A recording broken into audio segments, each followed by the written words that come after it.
Life is a combination of two things, a certain amount of time and certain amount of energy. Time is rolling away. You do something, you don't do something, you're happy, you're unhappy, tick, tick, tick, tick, it's going away for all of us. It doesn't stop for any of us. We cannot say, today I didn't use it, let me roll it back. There's no such thing. Time is just rolling away. So the only thing that we can manage is our energy.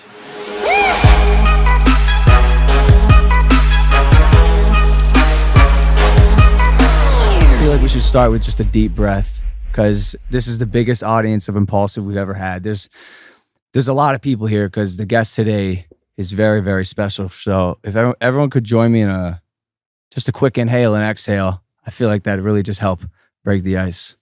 Here we go.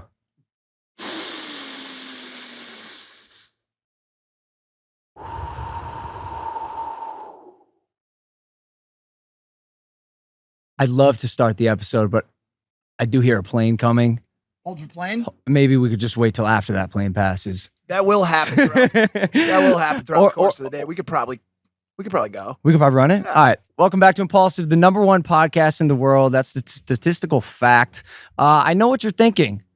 Logan, you're not on your typical Impulsive set, and you're absolutely right. The backdrop behind me is probably not fooling you, and there's a good reason for that. We have a very, very special guest today.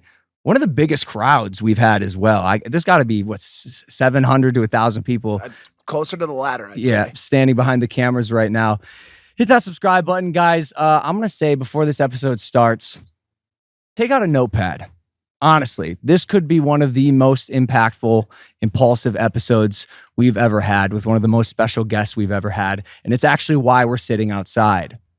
I got the opportunity from my dear friend and ex-roommate, Andre, to have this guest on our podcast. And he said, the only way he'll do it is if we were able to do it outside. And obviously with a studio in my garage, that doesn't count. I said, you know what? We'll move it outside for this guy, because I really do. I believe in him, and I was able to attend an event that you guys had the other day. And I just learned how badass and how full of wisdom this guy sitting across from me is. So ladies and gentlemen, without further ado, we have in our presence one of the most prominent, most viewed spiritual gurus in the world on the premises. Ladies and gentlemen, it's Sadhguru.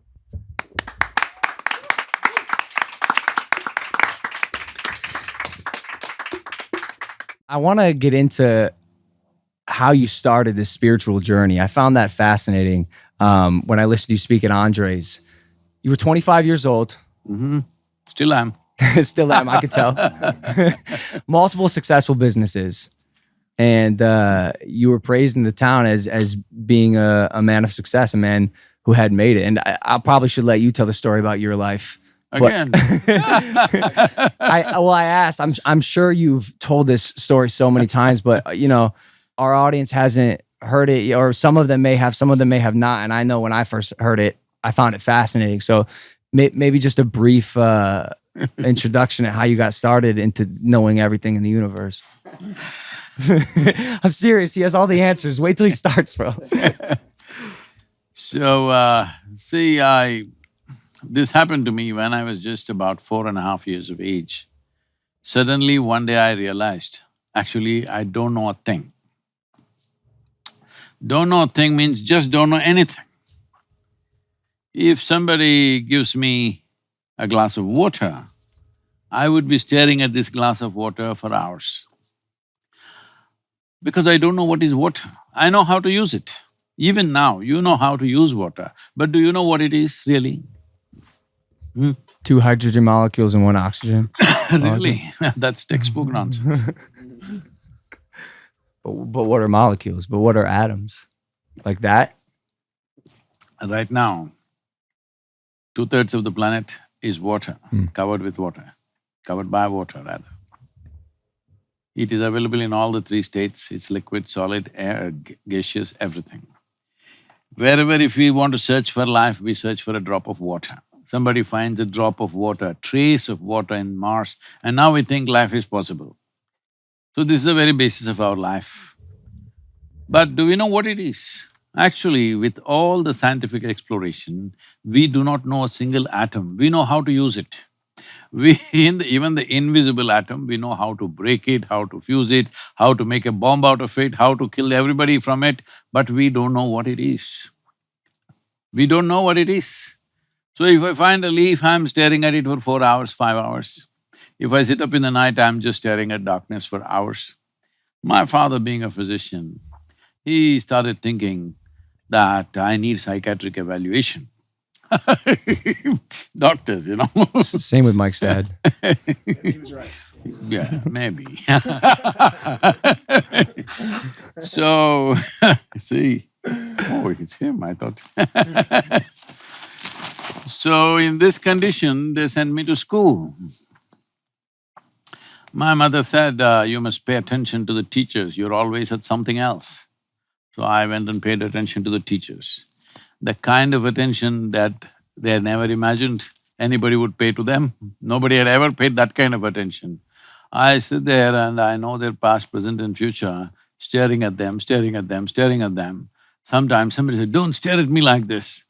I'm just a little boy, 4 or 5-year-old boy, but they're kind of uncomfortable the way I'm staring at them. So I went to school and initially they started saying things and I sort of understood what they're trying to say. And then I realized, teacher after teacher coming and making actually sounds and sounds and sounds. See, right now, I'm making sounds. Because both of us think we know English language, you're making meaning out of this. Suppose I start speaking in any one of the Indian languages, they will be just sounds for you, isn't it? We're just making sounds. This language is a conspiracy between two people. I make this sound, you make that meaning. I thought I make that sound, you make that meaning, you know? This is the whole thing. So I stopped making meanings and just started listening to the sounds. And every 45 minutes a new teacher will come and make sounds and sounds and sounds. It became very amusing and a big smile spread on my face. But they were not amused at all.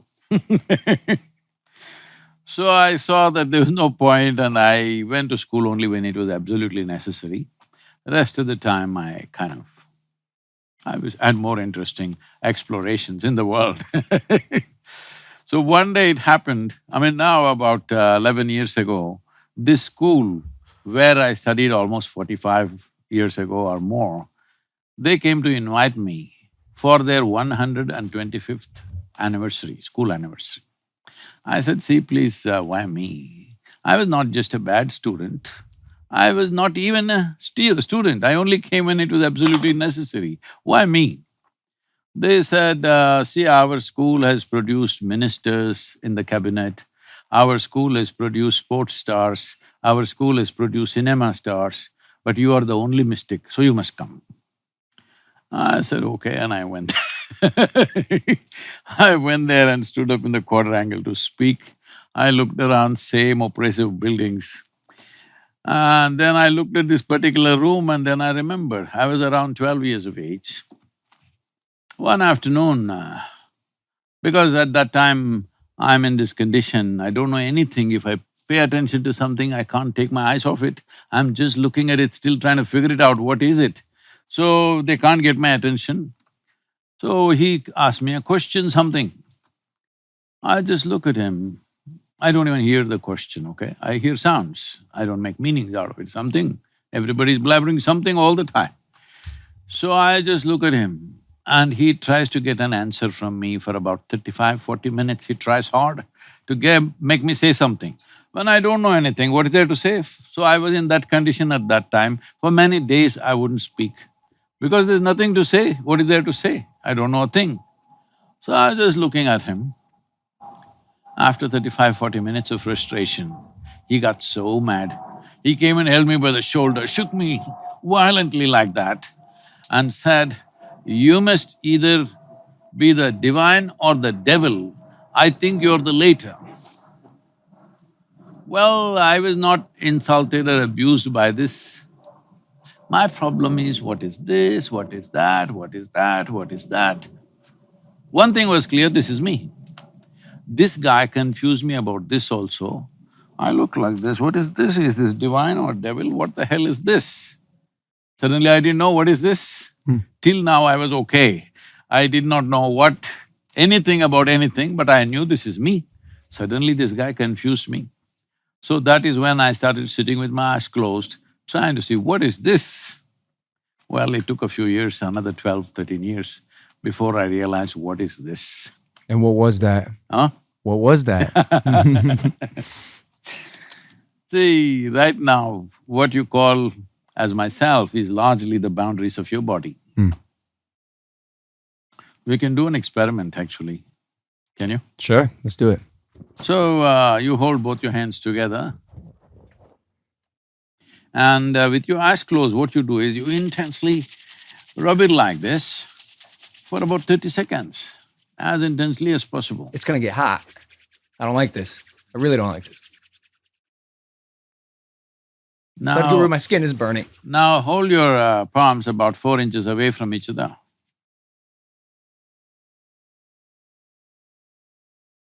Something happening between them? I don't know.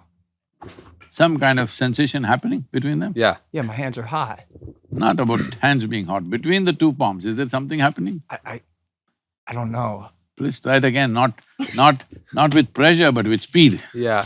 It feels like there's like a magnet between the two. So there is a sensation. What I'm trying to tell you is, how did you fix the boundaries of your body?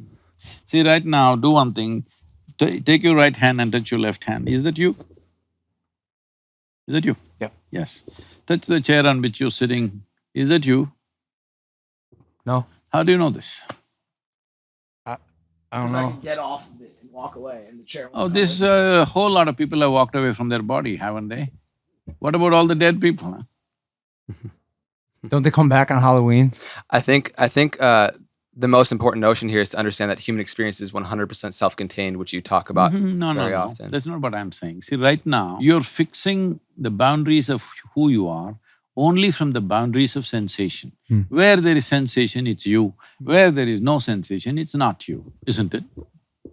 Could I just ask a question? I don't want to get too far ahead, but I want to bring this back for the impulsive audience who may not be aligned with this way of thinking or know who you are exactly or your approach.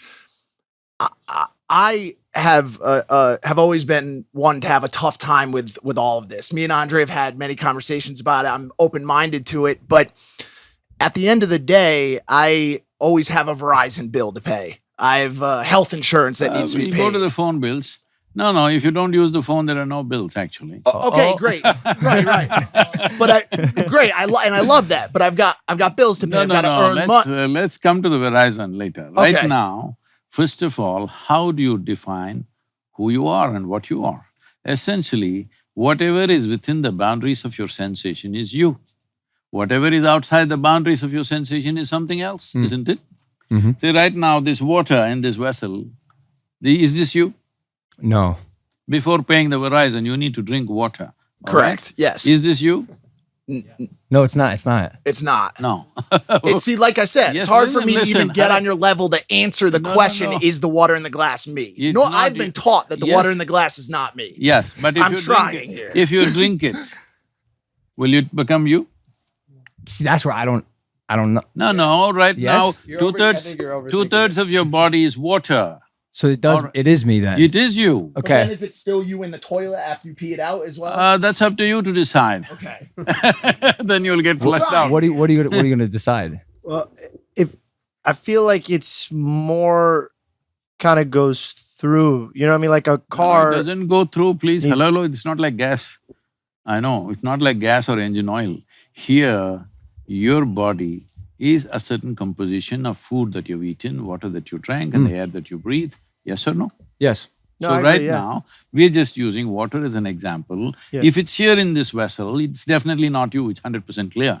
But the moment you drink it, it goes and integrates itself into this body on some level. A part of it may go out, that's a different matter, but the rest of it stays, all right?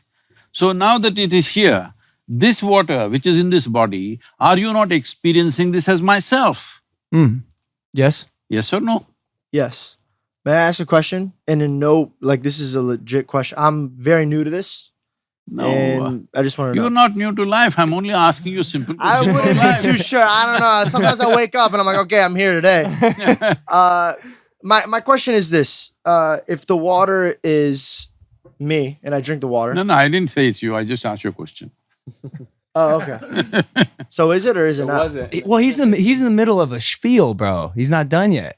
So maybe put a pin in your question. No. The simple thing is this. Is it true your body is an accumulation of food, water, air and whatever else you consume? Correct. Yes.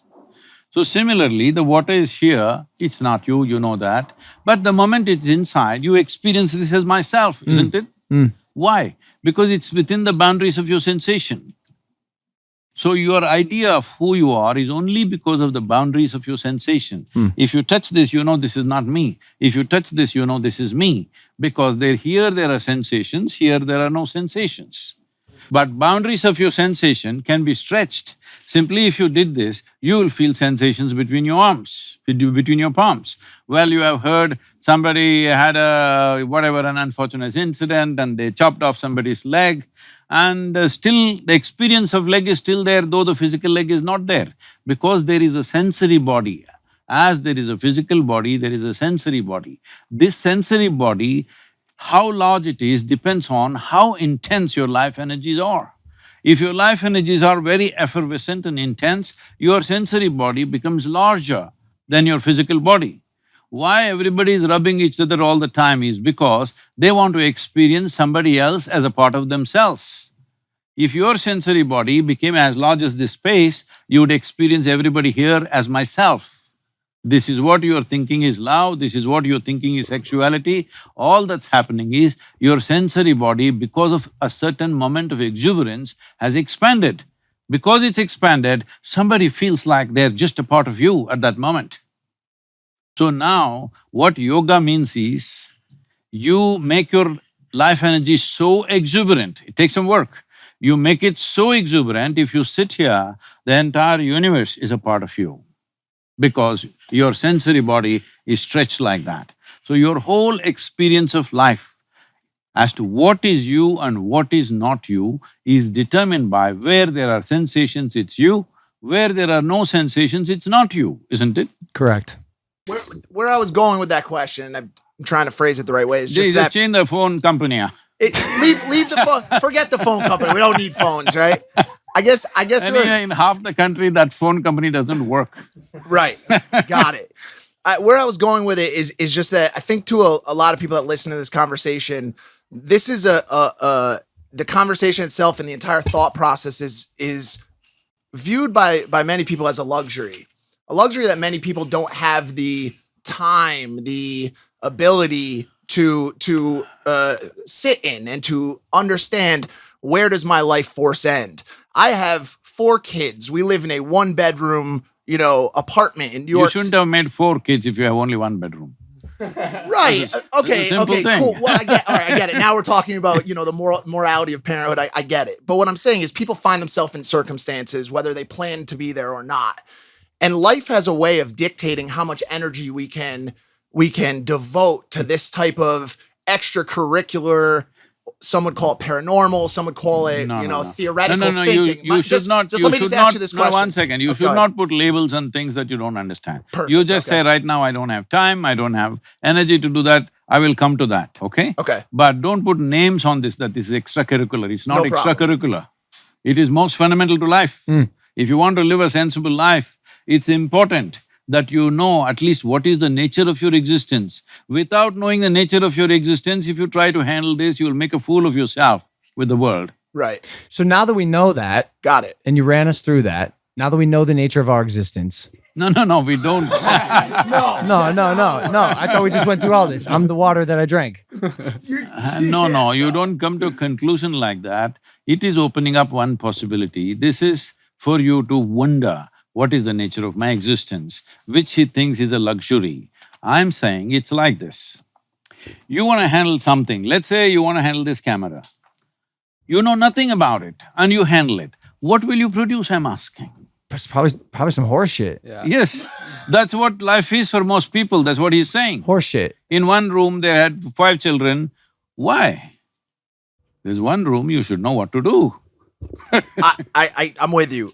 I guess my question is, if I go to the grocery store, right, and I get to the register and I'm buying my lettuce and all of my organic vegetables, and I get to the register and they say, that'll be $62.50. No, and I explain to this them, organic vegetable and all is too extracurricular. Just buy it in Walmart. Okay, so I'm at the Walmart counter and they ask me for $62 and I say, but I have found out the fundamental principles of life and I have a life force that exists in between my hands when I rub them together. What I'm getting at is how do you enthrall and ignite the masses to take part in this conversation about what life means? That's where I was trying to get to with this whole question. That's what I was taking the long route.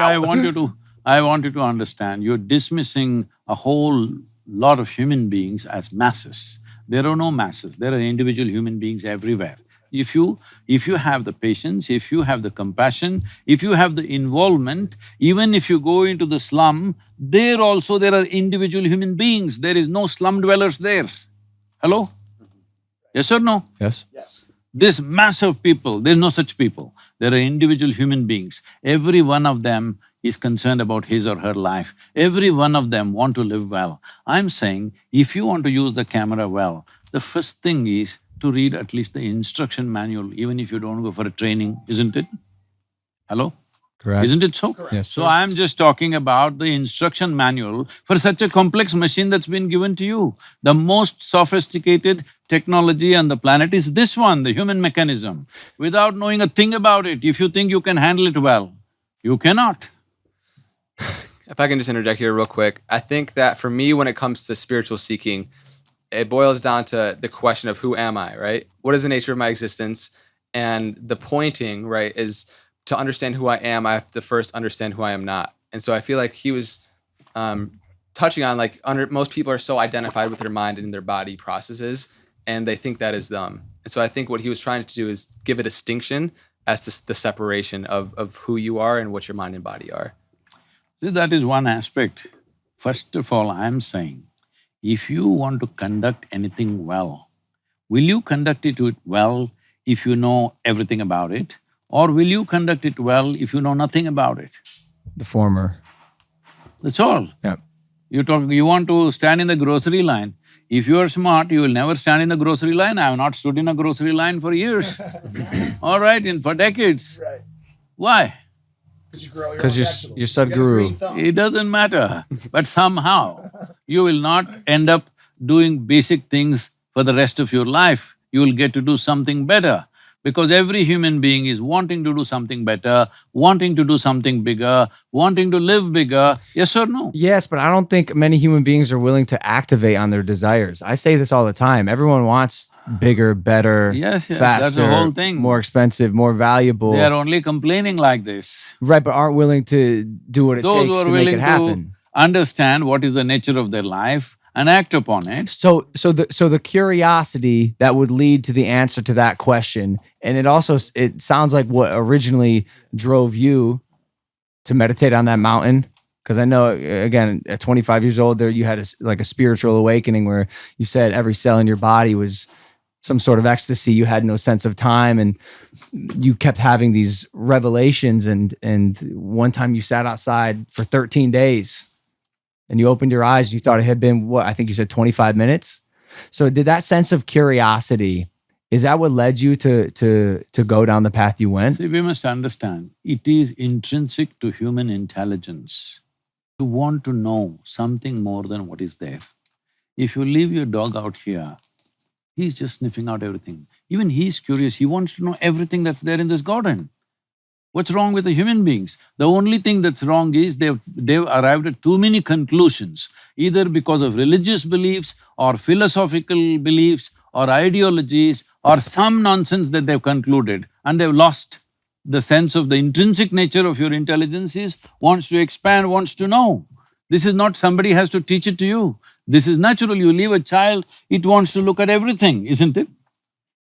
So where did you lose it? Because you made up your philosophies of socialism. If I can just riff on that just for a second, for For me, when I was growing up, a lot of my friends called me, like they gave me the title of truth seeker. And it was because I asked so many questions relentlessly and tried to poke holes in what a lot of people would say. And I You're really unplugged, huh? You can do it. I believe in you. Carry on. And so you speak about how creating conclusions and beliefs about the world, when if you really scope out and take a macro view of like, we really don't know what's going on here within humanity. If we scope out and we see that we're a blue marble hurling around a gas of fire at incredible speeds, it's like, take yourself back and realize that the beliefs that I made about, just dogmas and religions and politics and everything that you hold so close is hindering us from being able to look at things for what they actually are. And so if you could just speak on how creating beliefs and conclusions about everything destroy our ability to seek, I think it would be very valuable. How many of you believe in God? Just raise one hand. Okay. Got about 5 people? 6 people? How many of you believe you have 2 hands? Just raise one hand. Do you believe you have 2 hands, Milt? He's raising them both just to prove it. So I'm asking you, do you believe you have 2 hands or do you know that you have 2 hands? Both. Really? Yeah. How is both? If you know you have 2 hands, where is the need to believe you have 2 hands? One follows the other. No. Why not? If you know something, why do you have to believe it? If I know something, why do I have to believe it? Yeah, you Because know it. I believe one follows the other. No. I believe the truth. I have 2 hands. That's the truth. I believe it. See, the word believe essentially means you do not know something, but you believe it is so. True, but you could believe and know something. See, I believe you are a good guy. What does it mean? So you don't know that. I don't know. And that's what I'm saying, I don't know. I don't know what you are, but I believe you're a good guy. Okay. I believed he's nice and I went to him and he was terrible. So are you saying forget about the belief and just stick to I'm what not we saying. know? But first understand the distinction between knowing something and believing something. Got it. So whatever we do not know, it is most wonderful of you and human of you to see I do not know. Because I do not know is a tremendous possibility. Tremendous possibility. The moment you destroy I do not know, your entire learning and expansion process has come to a cease. And this is what you're doing with your belief. That you believe this, you believe that. All these days people were saying, I believe God. Now they're saying in California, I believe in myself. I don't know what that means. Well, I believe in God, and I do know that there's a God. So you're saying to sacrifice my belief so I I'm can not know asking things? you to do anything. I'm asking you to look at the distinction between knowing something Yeah. and not knowing something. What is the metric for which something goes from belief to knowledge? Is the Not knowledge. I just want to We're let me talking about knowing. right. So Let me Is make the- a is- distinction between knowledge and knowing. okay, is the Knowledge is an accumulated information. I know this and that. By knowledge means I have accumulated information. Today everybody is knowledgeable about everything. This doesn't mean to say they know it. They know it through the phone screen, everything in the universe, but they don't know it by experience of anything. So knowing is by experience. I have 2 hands, is my knowing. I know it is there, all right? Even if I close my eyes, it's there. If you argue with me, it's there. It's there anyway. So belief is something else. Right now I know something, I do not know something. These are 2 facts of life. so If you live in truth, you will know some things, you will not know some things. What you do not know, naturally your intelligence will want to know. You don't have to seek it consciously. The moment you see I do not know, your intelligence will start working. The in-between thing is, what you do not know, you want to believe and make yourself feel like you know it. And that's caused tremendous trouble to human beings, assuming things that they do not know. I think that's one of the biggest problems we're facing right now in our country. I don't know how long you've been here, but I think it's safe to say America's probably the most divided it's ever been, especially with the pandemic going on. Well, you had a civil war, this is better than that. Yeah, it is better than that. But I wonder how close we are to something like that happening. No. Truthfully, Election time, everybody gets hot, it's okay. um, I wanted to build off of Sure, his knowing versus believing. I don't remember which school of thought, if it was Plato or Aristotle, but do you believe that all knowledge comes from what is gathered by one of the sensory parts of life, by one of the senses? Is that your belief? You see something, you believe it. You smell something, you believe it. Or is there room for faith? Is there room for metaphysical understanding of certain things? Do you leave that open, or do you have to experience it through one of the senses? See, if you go by your sensory perception, right now I touch this and I say it's cool. No, I don't know what this is. Only because it's cooler than my body, I'm saying it's cool. If somebody else who is much cooler than me touches this, they'll say this is warm. Yes or no? Yeah. So I'm saying your experience of senses is a very relative experience. It's good enough for survival, not good enough for knowing the nature of what it is. For survival process, you're seeing, hearing, smelling, tasting, touching, which is what you're saying. To go to the grocery store, all this is good enough. But if you want to know what it is, you cannot know through your senses. How do you know? I want to get into that. How do you find out what it really is beyond your senses? What's the practice that gets you there? It's not about a practice. First of all, see, if you want to cross a border, first you must get to the border, isn't it? Right now you want to go to Mexico, you can't go from here, you must at least get to the border first. So if you want to know, this is why I started with the border, but you went into something else. I said the border of your experience is sensations. If something comes and touches, it's a sensation. If you see something, it's a certain kind of sensation. If you smell something, it's a certain kind of sensation. Everything in your experience is sensation. It may not be sensational, but it is sensation. That is why we are calling them as sense organs. They create sensations in the system. These sensations are vital if you want to live in this world, if you want to survive in this world. Otherwise you wouldn't know anything. Suppose you had no ears, eyes, nose, nothing. Would you know what is here? Nothing, isn't it? Total blank. You fall asleep, what is happening? Your heart is beating, your liver is functioning, kidneys are functioning, everything functioning. Now they're telling you even your brains are functioning. But you don't know a thing simply because all the 5 gates of sensations have closed down, isn't it? So your experience of life is right now limited to sensory perception, and that is the reason all this confusion, because the nature of sensory perception is such, if you see this part of my hand, you cannot see this part of my hand, isn't it? Right. So you always perceive everything in parts. Now with these parts, you are trying to make a whole. It doesn't work like that. Right now, people's understanding of what creation is, what existence is, it's a trillion-piece jigsaw. But they find 3 pieces, put it together and they form something and say, this is it, I believe this is what it is. You can believe whatever you want. If we work hard enough on you from your childhood, we can make you believe any damn thing in the universe, just know this. Right. I agree with that. Is that a shortcoming of humanity? Is that because our brains have not developed to a point where we are no longer limited by what we see, feel, touch, smell, hear? Or is there a way to break that boundary, and have you done it? See, human brain, there is nothing deficient about it. The deficiency is people are trying to operate without using the user's manual. They don't know a damn thing about their brains. That is their problem because they have lots of beliefs. They have lots of beliefs and beliefs and beliefs, so they can't use their brains. But the moment you see, I do not know something, do you see your brain starts working in a certain way? I think saying I don't know is one of the most powerful statements in the world. It starts exploring immediately. It's through exploration. You have come to America, I'm saying, isn't it? People came to America because of exploration, not because they believed. Nobody believed there was a land here. They thought they were going to India.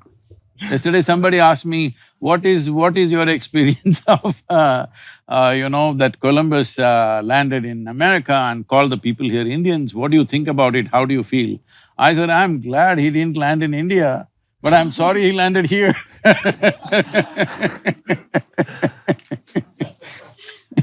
You talk about this necessity for curiosity and this I don't know or questioning. See, don't use the word curiosity. Okay. Curiosity is a very surface thing. Okay. But when you realize I do not know, there is a pain of not knowing. Right, and it leads to that questioning, right? One of the things that some people use that aren't as that don't sit on a meditation system to get to that place of to get to that place of questioning and not knowing and being open to looking at things in new ways. Can I supply some vocabulary? What's that? Seeking. Thank you so much. Like I said, brand new to this. One thing some of these people use is mind-altering drugs. Ayahuasca, psilocybin, lysergic acid. What are your thoughts on getting to this place of understanding through alternate means? See, it's like you can jinx the brain to create all kinds of experiences. Just by strongly dreaming about it, you can do it actually. People do it. You can hypnotize somebody and make them go through all kinds of things. If you're only hunting for experiences, it's fine. But what I'm talking is not about hunting for experiences, a genuine exploration. If you put on a VR and sit here, you may go to Mars right now. But you've not gone to Mars, that's all I'm saying. So by making some chemical changes forcefully, by introducing something, whether it's of natural origin or it came from the backstreet of something, it doesn't matter where it came from, you stimulate something chemically and an experience happened. If you did it just one time and you use this as a way to understand that I'm capable of these experiences. Yesterday I was just doing the daily quote today morning. The quote was something like this, if I can repeat that. It is like, whatever was the most wonderful and the peak level of emotion or experience you had, make that your baseline in your life. Because you're capable of that, all right? You're capable of that. What you're capable of must happen. What you're not capable of will not happen, that's a different matter. What you're capable… If you're capable of a certain level of joy, that must be your baseline. Now you will explore what's beyond. Now most people think these peak experiences happen only when somebody loves me, only when I pop this pill, only when I smoke this stuff. This is a wrong way to do it. If you used it just once to understand that my body and my experience is capable of reaching such a peak, and then you start living there, that's great. But every time you have to pop something and tomorrow you're sick, what's the point of that? Sadhguru, peace and happiness. I know I've asked you all, what do you truly want, right? What do you truly want in this life? And we, in the 3D material world, are chasing a lot of things because of the feeling that it's going to give us, right? And so peace and happiness seems to be the answer amongst a lot of people that I ask. And I hear you talk about how peace should be the fundamental baseline foundation in which you live, not the highest aspiration. And so if you could speak for people that don't have that peace currently within their life and want that to be the basis for their whole life, how can they do that? This is the most unfortunate thing in the world, that most human beings just do not know how to be at ease. They're not even at ease. Forget about joy, forget about blissfulness. There is no ease, they're all in this jangled state. And now they say, this is how human beings are. Doctors say because that's their business, pharmaceutical companies say that's their business. See, for example, United States, we're here in USA, so let's take this as an example. This is the most affluent country on the planet right now. Why does an individual person or a society or a nation seek affluence? In the first stage of affluence, it's a choice of nourishment. I can eat what I want. If I'm hungry, I'm thinking of money. Why? Because if I have money, I can eat whatever I want. In the second level of affluence, it's the lifestyle. I can live the way I want, I can do things that I want to do. So now in the most affluent country where there is a choice of nourishment and a choice of lifestyles like nowhere else, why are you spending $3.25 trillion as your health care? Something must be wrong with you. Hello? When you have a choice of nourishment and choice of lifestyle, why are you sick, I'm asking? $3.25 trillion is more than India's budget, all right? annual budget for 1.2 billion people. So where do we go wrong? That's what we are looking at. Now, it's not about greed.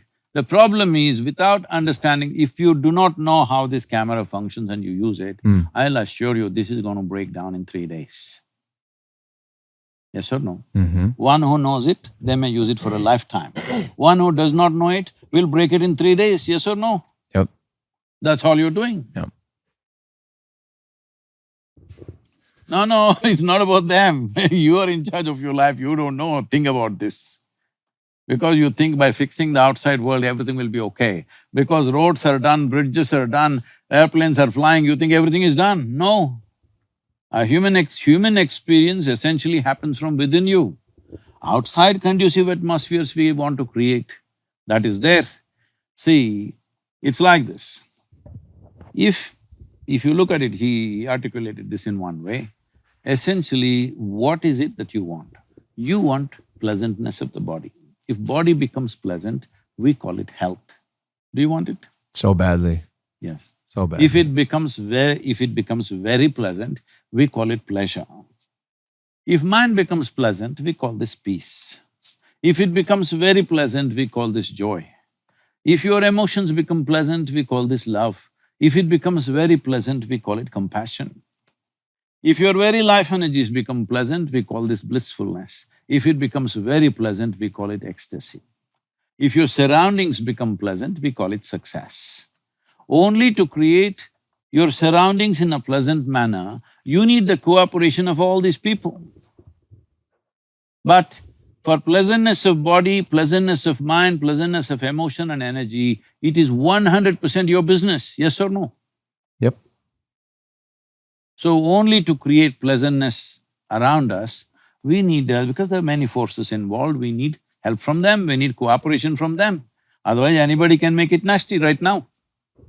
But what happens in your body, what happens in your mind, in your emotion and your energy is absolutely your business. If you take charge of this, creating pleasantness in the atmosphere, you're at least competent to do it. Otherwise, you're always at somebody else's mercy. Why everybody wants to meet the most wonderful person? Why? I'm asking you, why the hell are you not that wonderful person, huh? Why are you looking for that wonderful person to mess them up? Andre brought up something which is near and dear to me, and this is this fight or quest for inner peace. And you speak about this a little bit, and you speak about people's inability to understand and to not ask the right questions or to not seek properly. What are your thoughts on underlying mental health conditions as a combatant to people's ability to find that inner peace? Do you believe in true mental health as scientifically diagnosed? Are you not a believer in it? I'm not a believer or a disbeliever of anything. I'm willing to look at every aspect of life as it is. Is that okay?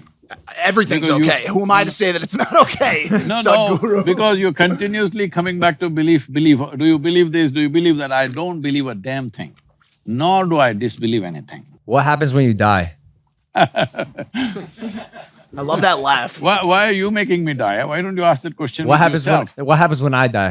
Sadhguru. Some things you know best only by experience. Sure, you want me to die right here, right now? And come back and Because tell you us. want to experience This will it. get a lot of views. I'll tell you that much. No, I won't do it. But seriously, so you, based on what you just said, technically you don't have a belief on what happens when you die, but surely you think I've just this year, in the month of February, I published a book called Death, which is on a top selling list for the last 10 months, continuously. The book is titled as Death, an Inside Story. It's only for those who shall die. that's gonna be well. It's how could they read it? Like, this book is for me. 100%. Of course.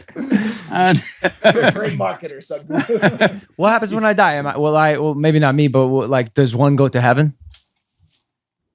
well, which heaven you want to go? Because every religion has their own heaven. This is where it gets tricky. Now See, you've lost I'll me. tell And you, because you do not know what is in the heaven, let me describe it to you.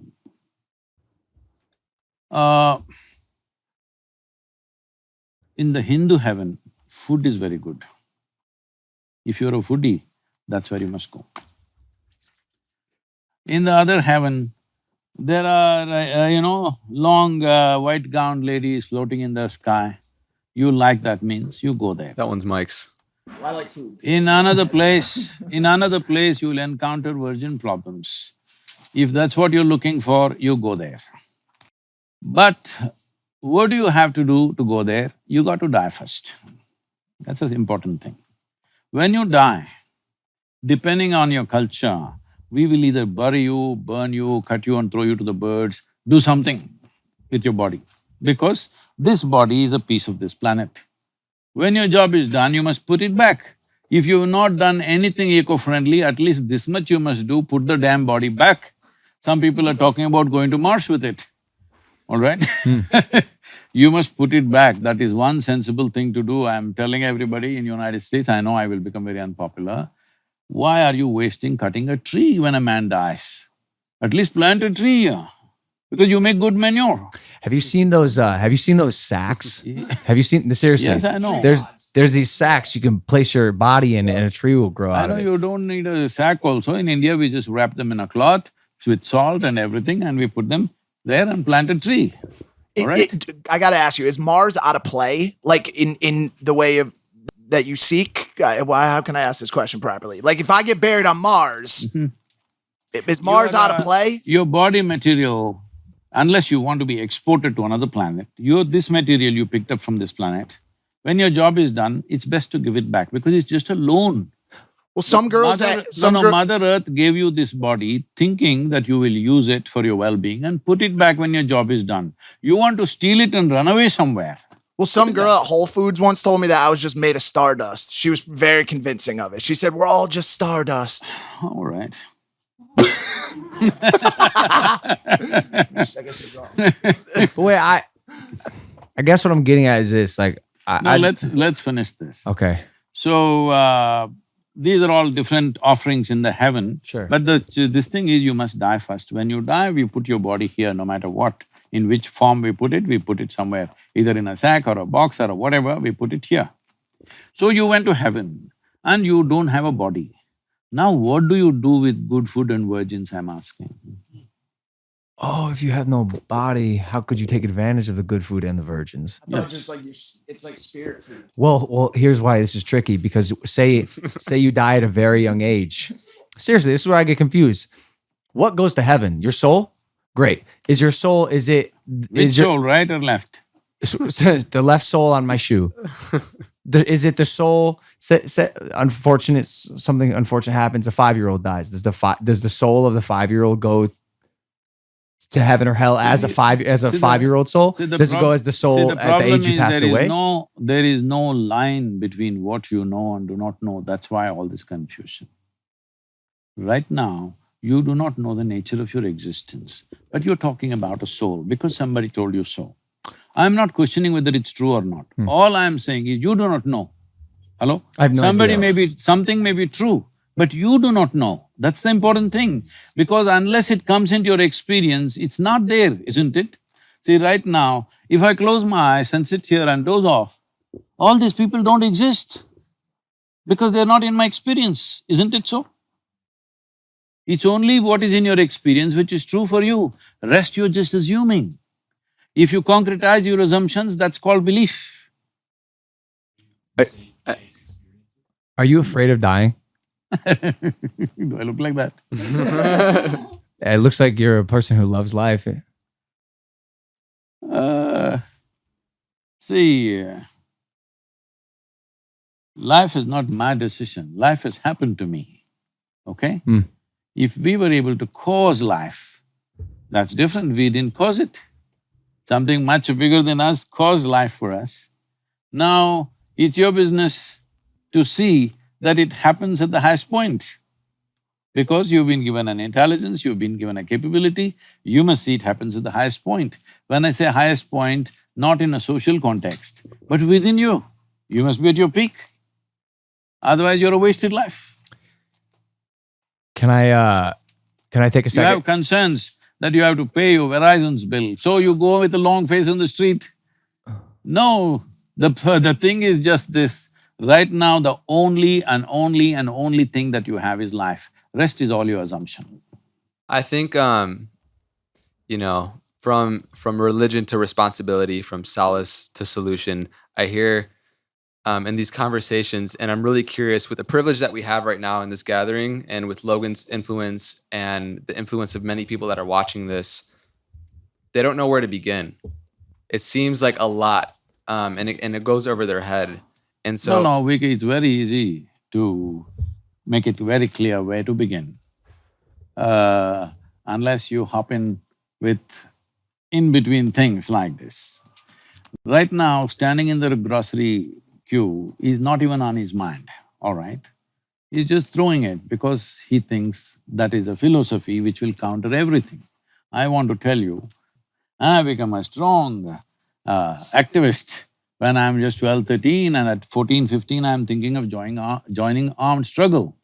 So it's not new to me, that kind of logic, that kind of rhetoric, as if it's a solution for everything. Yes, intellectually, it looks like socialism, communism seems to be the ultimate solution. Please try it to enforce it and see what a mess it becomes.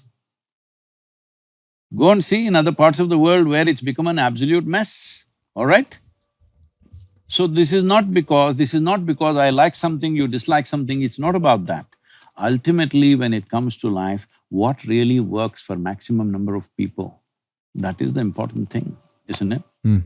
Regardless of the success rate of communism or socialism or the grocery line way of thinking, right, that I'm stuck in or have not thought my way out of, it is the way of things in this world right now, in many places, maybe not so much in other places. What is the reason for that? Is it the teaching of the parents? Is it the education system? Is it mostly religion? Who is the main perpetrator when it comes to set belief systems? And as opposed to giving us a starting point for creating new belief systems, how do you create a desire for the teachers of the next generation to think outside the box? See, for a long time, in the name of religion, in the name of philosophy, in the name of ideologies of variety of kind, all sorts of things have been promised. And all the promises are elsewhere, not here. I'm saying, because you're all continuously talking about belief, if you believe there is a better place than where we are right now, up there, why are you not gone, I'm asking? Doesn't make sense to me. If you genuinely believe there's up there a better place than this, you should be gone, isn't it? Hello? Well, based on the religions that people utilize to believe in this better place, we don't get to choose the day. The day is chosen. You can choose the day. Hold on a second. You can choose the day, it's very simple. All right, go ahead. well, I think it just speaks into what we were talking about earlier, right? If we really knew that there was something outside after we die, if there was a heaven that we really knew, if we actually knew, then yeah, I would want to go right now. Yeah. But because it's a belief, that becomes a difficulty. I'd like to hear George speak on this. That's wrong. So like you said, life was given to us, so we're not allowed to take it. For example, I can't take my own life and I can't take Mike's life. To redeem the reward that the Lord has given to me at the end of my time, when He has chosen my time, not me. Because I haven't gone through what He's need me to go through. Sorry. I agree with you. You or anybody has no right to take life, yours or somebody else's. That is a given, all Yes. right? But I'm saying, why is it that the idea of a better place than this has come is because right now people are suffering within themselves, all right? Why are they suffering? I want you to understand this. Whether it's joy or suffering, essentially both of them are happening from within you. Is that so? Correct. If it's happening from within you, what happens from within you, at least what happens from within you, must happen your way, isn't it? Very true. If it happens your way, would you be blissful or miserable? I wake up every single day blissful. Blissful, I would presume. Not presume, tell me. Yeah, If you had yeah. a choice, would you make it pleasant or unpleasant for yourself? Pleasant. I'd probably go pleasant. Yes. If you are feeling very pleasant, would you be always thinking of going to another place which is more pleasant? No. Right now, the entire this thing is set up on a better place somewhere else. So before, like, because a lot of people, if I say this, people are going to comment down below, okay, sure, you feel that your place is great. But coming from a 2005 George, where I'm working at a 9 to 5 every single day, and I do have a boss to answer to, and I do have bills to pay, and I do have responsibilities that I do not want to take part of, I still found those days just as joyful as the situation I have now because I invited the Lord into my life. So you're saying, why don't you just go there now? I'm saying I No, I'm not saying you should go there now. No, but you're saying, no, I'm not saying you're saying, but I'm saying if that was the idea of like, if there's a better place in heaven, why don't I just go now? My combat was, why don't you just bring heaven here with you? I think that's what he's saying. No, You're actually, that's what you're both on the same that's page. what I'm saying. So I am still looking forward to something greater, but I'm also bringing it here. So I feel like religion can do that. And I feel like, See, I've never said a word, I don't know from where you're getting this, I have never said a word, this is it or that is it. All I'm saying is, instead of simply seeing what I do not know as I do not know, you're making up things in your mind. Now, is it true that major religions on the planet, unfortunately, are on a collision course all the time? Truth. true. Why? Because I believe one thing, you believe another thing. After all, it's just belief, why don't we change it? The way it works. Because belief means you made it up. I think just the respect of you have your beliefs, I have my beliefs, we could still be on the same planet. But it's not worked, right? I mean, we're Millions still and growing. millions, hundreds of millions of people have died in the last 500 years Yes. because of my religion versus your religion. Is that a fact? Fact. True. Yes, and I want you to believe, I want you to know this, that all these people genuinely believed that they're doing the right thing when they killed other people. They believed 100%. Right now, that man who goes and explodes himself somewhere, he believes… See, anybody who stakes his life for something, you can't question his integrity, isn't it? I'm willing to throw my life for something. I could question it. It depends what you're doing it for. See, I'm doing it for my God. Who's different than your God? Do you see what he's saying? Yeah, but true. But if your God interferes with my life, then So what you just described is why there have been wars Exactly, and that's what I'm saying, millions of that your people. belief should I stay want on you to your side of the understand, every religion starts off with this. If you worship the false gods, you must… what terrible thing should happen to you? So, that has been the basis, unfortunately. What you think is right is this is absolutism. That you think this is absolute, everything else is not okay. I'm saying, the thing is, the most fundamental thing is, if you're truthful, if you're sincere about your life, what you know, what I do not know, I do not know. If you really look at it, you hardly know anything about anything, that's a fact. And just when you're walking on the street, if you do not know how you walk on the street, if you think you know how you walk on the street, is there a difference? You're a bulldozer when you think you know what… everything. When you don't know, you are a humble, nice, wonderful guy, isn't it so? Depending on what arena you work in, being the humble, nice guy may not always be the winning tactic. How do you bring that humility into the sales world, into the stock world, or should those worlds cease to exist, Sadhguru? You're talking to me like I'm living in some Himalayan cave and I've just come out. I want you to understand, I'm running an organization with over 11 million volunteers, with variety of activity across the world, all right? With various active projects which are every day have to be done, and businesses that have to be run, and the people on my hands all the time. So I'm not coming from a cave where I have no responsibilities, I have no nothing, I have nothing to manage, I'm sitting here and talking la-la land to you.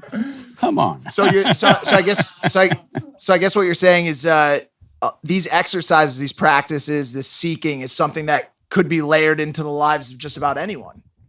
Please tell me this. I'll do my best. It doesn't matter what kind of job you're doing. Even if you're a soldier fighting a war, would it help to be very balanced, sane, joyful? And then you will do, even if you have to kill, you'll only do it to the extent you have to, nothing more, nothing less. Right now, people are taking pleasure in doing what they're doing, isn't it? Something has to be done sometimes, unfortunately, if the situations force you to do it, but you will do it only to the extent it's necessary. But if you are not in that state, if there is a certain level of angst, there is a certain level of anger and hatred in you, you will do things beyond the limits of what should be done. This has happened all over the world. In the name of nationhood, in the name of religion, in the name of race, in the name of caste, creed, every kind of thing, in gender, every kind of thing. People have done horrendous things. Why? Because they believe this is it, that is it, absolutism. If you see, I do not know, you will walk gently. Absolutism is the devil. Can I say that accurately? You're getting religious once. Absolutism, no good. The worst. I have a question. Never taken a sip of alcohol, right? Huh? You ever taken a sip of alcohol? I don't need to because I'm always drunk. Let's go. Ever smoke weed? I'm always stoned, you've not seen my eyes yet. I know that. So straight edge. But I'm wondering, as a fellow person who's curious about life to the highest degree, or as you would say, seeking, how have you not had the desire to try? See, you are living in Los Angeles, you think that is where life is. No, sir, I don't. I'm from Ohio. Okay. I heard a lot of overdoses last 2 months. Yeah. So, see, you're living in a certain society, you think this is the only way to explore. I came up in a place where I made sure I'm not influenced by anything, either whatever the religion around me, the family around me, the community around me, the politics around me. I made sure none of those things influence me. If nothing influences you, I keep telling people, see, I'm absolutely uneducated. They think uneducation means not going to school or college. No, uneducated means you did not pick up any ways of anybody's. You're simply the way the life is. Because your life, everything else is assumed. If you have experienced the nature of life that you are and the source of life which is also throbbing within you, why would you try picking up leaves and weeds, huh? Aren't you curious? I know what you know through the weed, I know 1,000,000x over that within myself. So why will I be curious about something like that? Do you play with the teddy bear every day today? No. Yes, he does. Why are you not… He 100% does. Sadhguru, he does. Are you not curious how it feels, the child loves it so much? I went through the phase. I experienced it and That's decided… what when you were a child it happened, Correct, right. So I'm saying I grew up when I was 4.5 years of age. But even like the nature of psychedelics and the mind-opening experience that some people have, that doesn't… Right now, these 11 million volunteers have gathered and nearly 1 billion people are in one way or the other touch with us. See, I'm not selling tickets to heaven. I'm not offering miracles, pulling out gold chains from the sky or something like that. No miracle, no tickets to heaven, no anything. Why do you think they're gathering? Because I'm giving them dope. You're selling drugs. Listen, no, don't Real stop dope. it there because it'll be dangerous. I'm giving them dope that no drug dealer can give them. If they close their eyes, they are gone. I know you're big on semantics. Huh? So semantics? It is not semantic. Well, you're saying dope and it's not actually dope, it's not weed. So what is it that you're selling? Like what is your mission? What's your… Well, there is a lot of scientific research which says there are millions of cannabis receptors in your brain. You think they're waiting for you to smoke weed? I don't know. But they are there, that's a fact. So obviously, the system must have something to provide that possibility within the system. It is not that you have to go and pick something somewhere, it is here, because this is the greatest chemical factory. If you knew how to manage this, you wouldn't be in the back streets. You would make it happen here. Getting high off life. Huh? getting high off life. Look, I does the understand. body- I understand. I'm just saying, like, I'm also a fellow curious person, and I had the thought process that I cannot die on this planet not knowing what a psychedelic does to my brain. I've refused. That's something I wanted to try before I died, and I did. And I'm just wondering, from a fellow person who is seeking, how that doesn't titillate you in some way. See, the thing is this, right now, we are all sitting in the same place, breathing the same air. Probably we eat similar food. At this moment, what is happening within me, how I am, I will not exchange this for anything in the universe. You give me the world, I will not change it. That's how big it is. If that's happening within you, you won't go pick weed, that's all I'm saying. So okay, so I'm lacking. So I'm curious because I'm lacking. Because you No, don't have. if weed or whatever else gave you a little experience, you must understand, weed cannot experience, it's you who experiences. Weed might have stimulated some experience within you. Whether it is stimulated from outside or inside is the only question, right? If it is from outside, it always has a flip side of negativity to Sure. it. If it happens from within, when suppose there was, see, people are drinking alcohol. If there was no hangovers, if there was no liver burning up, whatever, they would be drunk all the time. If you could be too fully drunk and fully alert all the time, would you do it? Everybody, I would advise them, drink alcohol, okay?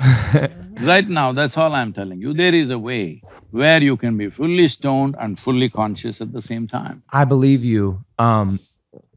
You're also much wiser than You don't have to believe everyone me, here. you just have to check out my life, how I live.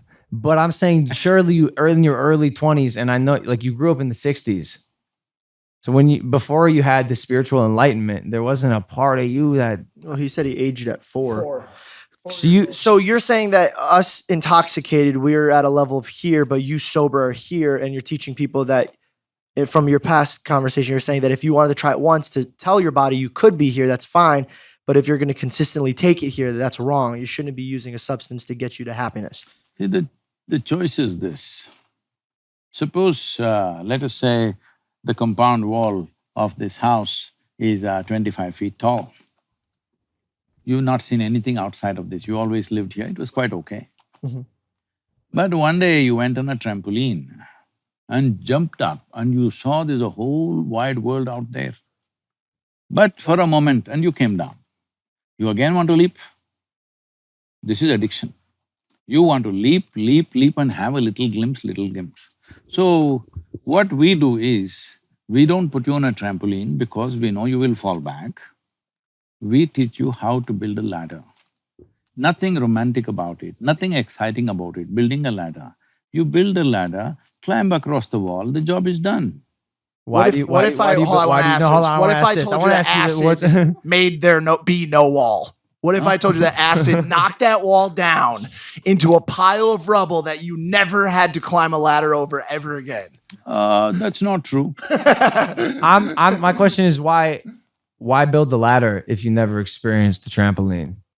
See, the For thing fun? is, that's what I said. It is not because somebody tasted a drug or somebody has got some teaching, somebody believes in a scripture or in a religion that they're looking. It is intrinsic to human intelligence to be wanting to be something more. That something more, if it finds very physical expression, we call it sexuality. If it finds emotional expression, we call it love. If it finds mental expression, we call it conquest or shopping or whatever. If it finds conscious expression, we call it yoga. This is not decided by you, this is the nature of life, it wants to be something more. How you choose to see? If you know only money, you're thinking more money. If you know only these kind of experiences, you're thinking of more experiences. If you know love, you're thinking of more love. If you know knowledge, you're thinking of more knowledge. Whatever you know, you're trying to hit the peak with that, right? How do you know you found the one? Love. How Found the… you know when you found the one? the right partner in life. Oh. I want Love that laugh. I by want the way. answers. Love that laugh. I by want the way. answers. I want to laugh like that. One day. It's amazing. Do you need a beard to laugh like that? You have to. You have to have one. Yeah. You could probably start laughing like that. I'm too. close. Anyways, Anyway, this is not United States, nor is it 2020. This is 1990, and this is India, where things don't happen like how it happens here. Yeah, but that's all. I just looked at her, and in 3 days we were married. So when I went home, I said because everybody thought I'll never marry because that was the contention, because I was living wild all the time. I'm camping in the mountains here, there, and I have no interest in such things. One day I went and said, I'm marrying this girl. What? Who is she? I knew her pet name, like what she's called. I didn't know her full name. Then they asked, what's the father's name? I said, I don't know. They said, what? You don't know father's name? What's their caste? I said, I don't know. Then you don't know father's name, you don't know what the family is. How will you marry this girl? I said, I intend to marry only the girl, not the father. But did you know? I didn't know. You didn't know. What? did you know? Did you know she was the one? Absolutely. You knew. But was there ever a time in the marriage you were like, man, I picked the wrong one? Like, this girl really is acting up. We don't do those things. You're putting me in a… because we are not… See, I want you to understand this. I know this culture is just built up now. If you're looking how to extract life from somebody, anybody, whatever kind of wonderful person you pick, they will disappoint you. Because you can't pick life, joy or pleasure from somebody else. If you're seeing that your life is an expression of your joy and you're seeing always how to do the best for the other person, it never will happen to you that, oh, did I pick the wrong one? Did I do this? Did I do that? So tomorrow suddenly you think this is the wrong tree and cut it off and put some other tree. It's stupid. I feel like we look for in our culture, and it's the saying like, find my other half, right?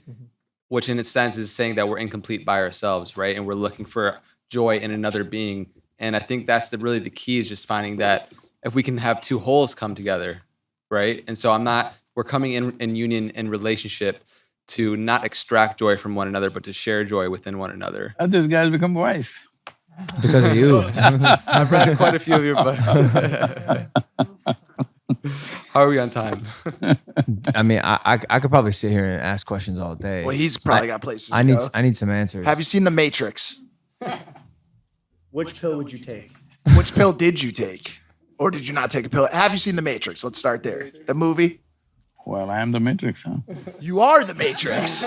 He is He's selling the, dope. so wait, he's the architect. He's the architect. Do you watch movies? Can we humanize Yeah, you, I you want as to do the that. take you Well, away from this there was a- Gandalf-esque wizardry a for a time- second and humanize you? Do you eat cereal? What do you eat for Sadhguru, breakfast? please tell me. Well, I ride a motorcycle, you see. That's cool. Yeah. What kind of motorcycle?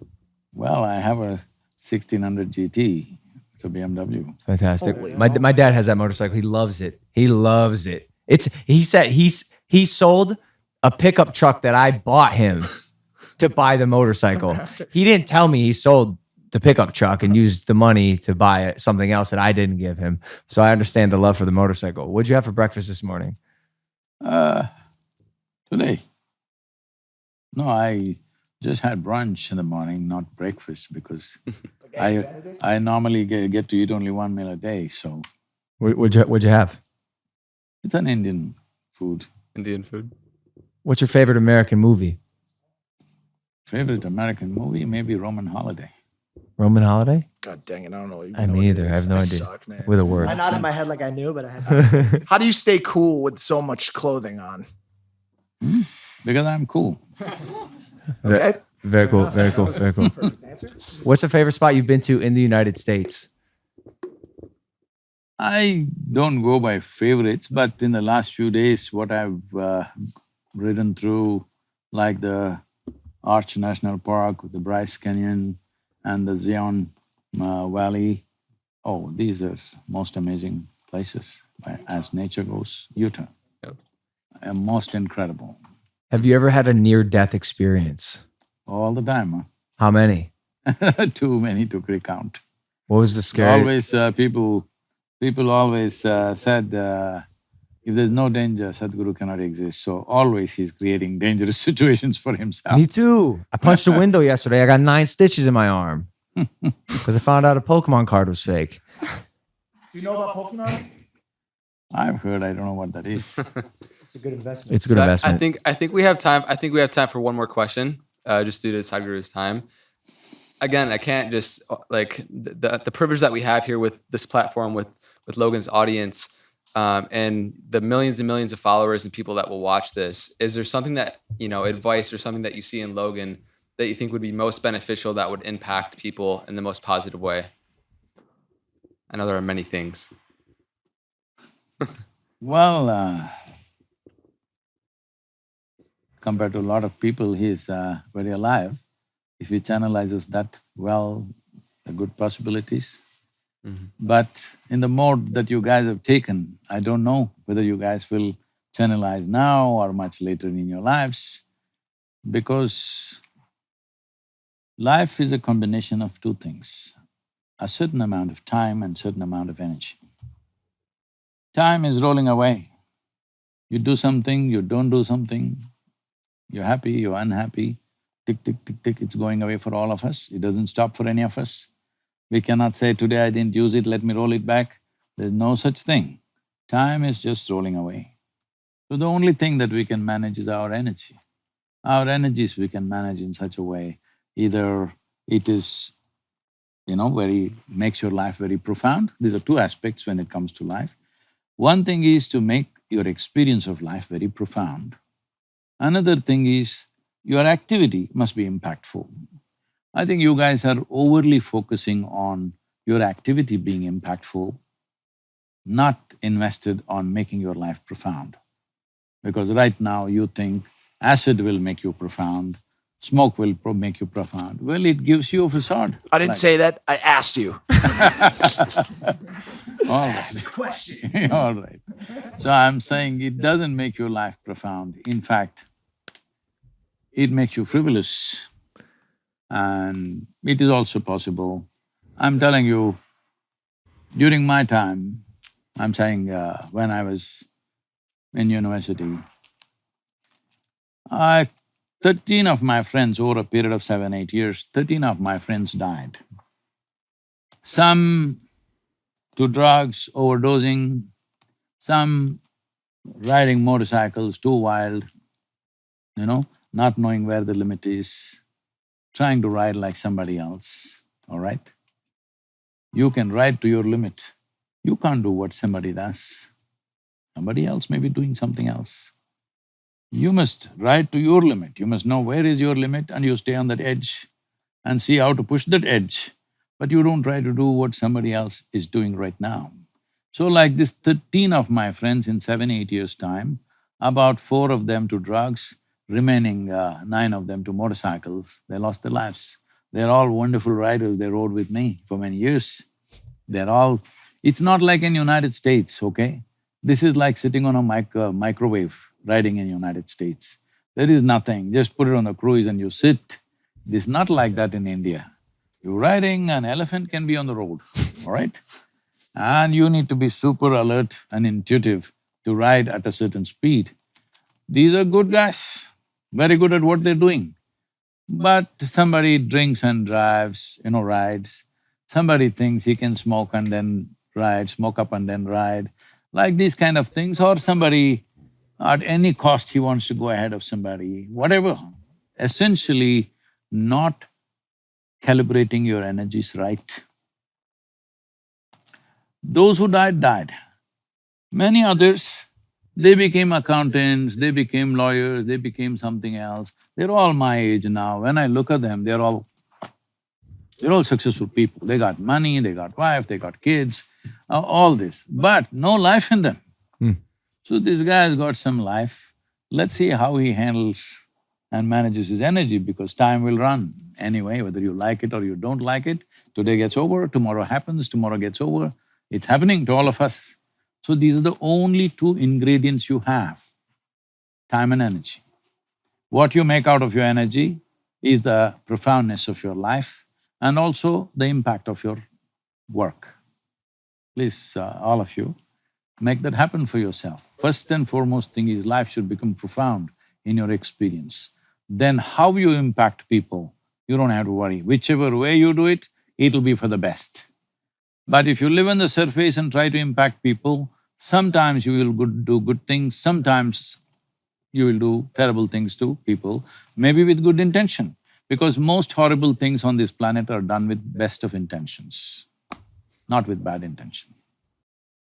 Sadhguru, thank you for blessing us with your wisdom today. Can we get a round of applause for Sadhguru, everybody? Thank you very much. Fantastic. Seriously appreciate the time. Yeah, for those listening, hit that subscribe button. We love you. Thank you once again for listening to Impulsive, the #1 podcast in the world. And Andre, thanks for making this happen, brother. Of course, man. Yeah, we love you, man. All right. Hey, we love you. We'll see you next time. Take it easy. Peace.